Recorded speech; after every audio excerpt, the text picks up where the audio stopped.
दरम्यान किल्ले शिवनेरीवर आज 395वा शिवजयंती उत्सव साजरा करण्यात आला। मुख्यमंत्री उपमुख्यमंत्री यांच्या प्रमुख उपस्थितीमध्ये शासकीय इतमामात छत्रपती शिवाजी महाराज यांना मानवंदना देण्यात आली। किल्ले शिवनेरीवर साजरा होत असलेल्या शासकीय शिवजयंती उत्सवाला पहाटे शिवनेरी किल्ल्यावरील शिवाई देवीच्या शासकीय पूजेने सुरुवात झाली।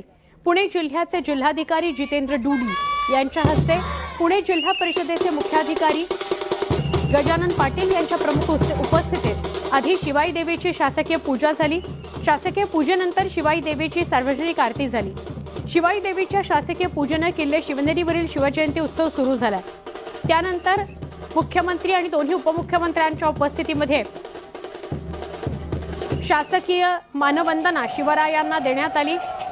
व्यासपीठावर या सगळ्यांचं अभिनंदन करण्यात आलं, सत्कार करण्यात आला आणि त्यानंतर शिवनेरीवर शालेय विद्यार्थ्यांनी लाठीकाठा तलवारबाजी अशी प्रात्यक्षिकं सादर केली।